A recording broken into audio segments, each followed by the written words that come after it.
What's up YouTube, Alex here. Thank you for checking in again. This is deal number 8 of the series, the final one. I just completed it back a few months ago in 2019. This one was particularly interesting because it was the first one I had ever bought. It had a kitchen fire in it and it looked tragic.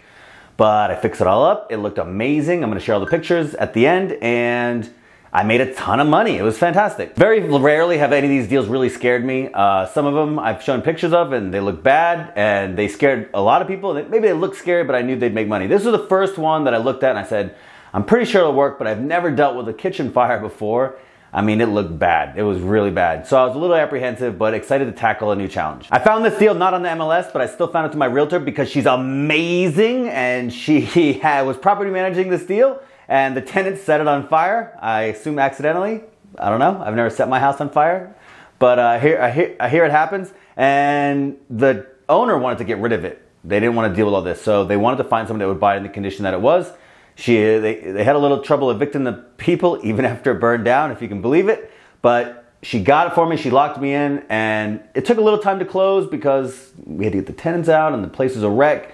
We had to get the fire department in there to look at it. But in the end, I'm so grateful for my property manager, or excuse me, my realtor, and the fact that, you know, she thought of me first when finding this deal because she knew I'd close, and it turned out really well. This was not one of my fastest deals, particularly because it had a fire in it. You have to get the fire department come check it out. They give you they gave me a bunch of paperwork saying what had happened, and then they wanted to check it out before they would let it go back. So we wanted to do a lot of due diligence on that, get my contractor out there and make sure that it was something that he could handle, because to be honest, this wasn't a task that he was used to, so we took a lot longer on this deal, although it still only took, I think, less than 3 months total.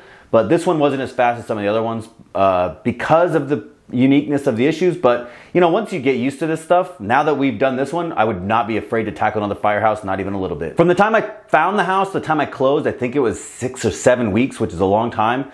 They did hold it for me once they kind of knew I was going to close. They really wanted to lock it in.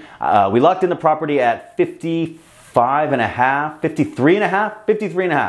And I thought at the time that was high, but the market's super competitive, man. So I knew that this deal was gonna be good. I knew it ARV high. What I didn't want was to allow it to go onto the market and maybe get overbid.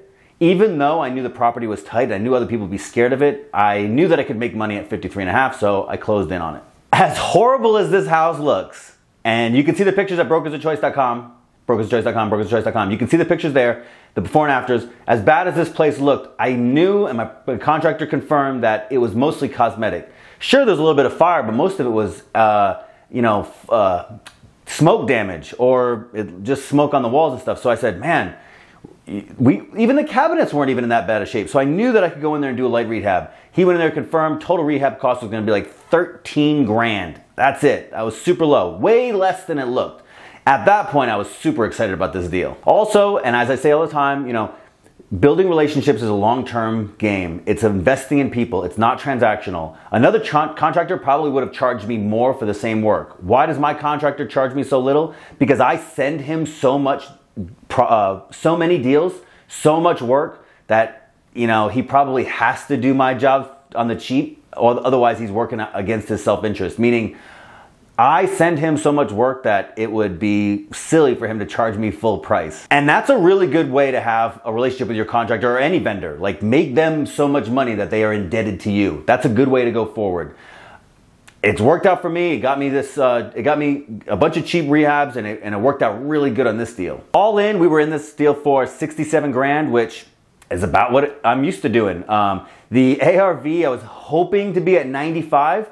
I was a little apprehensive because there was some deals in the neighborhood that had sold for less, but I was fairly confident. And after we sent somebody to the appraisal and I talked to the appraiser, and, you know, we put a really good effort into making sure the house looked nice. It came in at a whopping $107,000 on my 67. So easiest 40 grand I've ever made, I'd say. It rented for 900. I'll tell you what, just in case my property manager watches this, I was sure that house would rent for 950, and it still might in the future. But we got it rented for 900. It happened in, I don't know, a week or two. So I was very ecstatic. I can't complain. So 900 a month rent, 67 grand all in, $40,000 in equity. Never saw the house. Still haven't. I can't believe it's this freaking easy to make money in real estate. Also, we pulled permits for everything. Now, I'm actually a big fan of pulling permits, especially when you're doing infrastructure or electrical work. If you're gonna change a bathroom or you're gonna add a bedroom, definitely pull permits, definitely. And so we pulled all the permits on this house, as you're supposed to, because we knew the fire department was gonna be in there, and we knew that we had to get inspections from the city as well. So we did everything right, and you know, that really makes a big difference. And it puts you at self-ease, man, because God, I know people that cut corners. I've cut corners with doing some stuff in the past, but you gotta be really careful about it, and you really don't wanna be egregious about it. You know, if you can do it and it's something that doesn't matter, some cities have you pull permits for stuff that's just bananas, you know, painting the outside of the house. Come on, no. So, but for this one, absolutely pull permits. We wanted everybody to check. What I didn't want was to have, you know, somebody move in. What if it's wrong? And then what if they actually have a problem, or God forbid another fire or something like that? And then, you know, their insurance is going to look and say, we didn't inspect any of this work. And that's a way bigger headache than it was just to have, you know, to have it done right. I highly recommend you just do it right, dude. In the end, 40 grand in equity, cash flow, passivity, and all my money back. I mean, if a moron like me can make so much money in real estate, then maybe a moron like you could do it too. Lessons from this deal, your network, man, your network. After a bunch of deals, my network has really started to add up. And I'll tell you, invest in people for the long run. That is what has worked out best for me. That's what my best advice I can give to you is, invest in people for the long run. Don't try to be transactional. And be somebody who closes deals. That's the reputation you want. Your reputation matters, not what you think you are as a person, good or bad, but what you actually do. So my realtor comes to me and she says, I found this house. I was doing property manager for it. It burned down. I know you'll buy it. I think it's a good deal. You should go for it. She did all the work.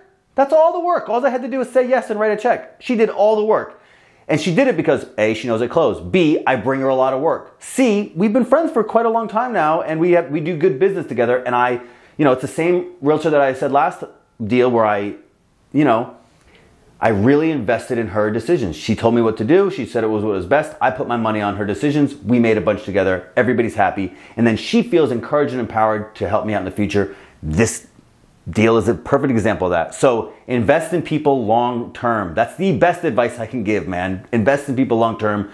It'll come back to you tenfold. Second lesson, risk is never to be feared. It is always to be managed. This is a big one. I do risk mitigation for a living, so I'm kind of biased in this area maybe, but people will look at scary houses and say, it's too much work, foundations, fires, whatever the case, too much work, I'm scared of it, and keep moving.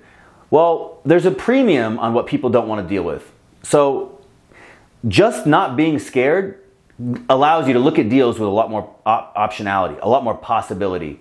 For everybody who's scared and moves on, they're only going to chase the low-hanging fruit. If you're only chasing low-hanging fruit, you got to compete with the most amount of people, and then the deals get tighter and the margins get smaller. So go for the deals that other people are scared of. Don't be scared of them. Just make sure that you underwrite it right. Like, I knew this deal was going to be more money, so I wrote in more money. It ended up not being more money, so I made a lot more. Either way, I was going to do well in this deal. But a lot of people weren't even going to try it because it looked so bad. But it wasn't so bad. It just looked that way. It just looked scary. So if you're scared by the face of something, you're going to lose out on a lot of opportunity because you're not going to dig in and say, for instance, the guy who tries to buy a house that has foundation damage, and it's like, well, what's the cost to fix? I don't know. I didn't want to deal with it. It's like, what if it was $800?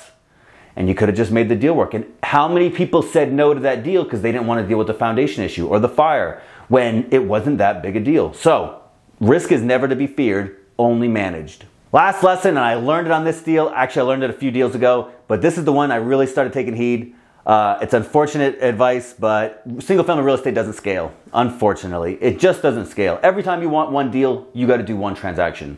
And so after about 5 deals, I started to figure this out. And on this 8th one, I really felt it, especially because right after this deal, I bought a 24-unit multifamily apartment, and I'm going to do a whole bunch of videos on it. But I love single-family as an asset. I love it as a way to get started. I love it as a way to build wealth for somebody who maybe just wants a few houses to secure their retirement or diverse their assets. But if you really want to build something big, I can't recommend single family. It just doesn't scale well. 10 deals is probably plenty.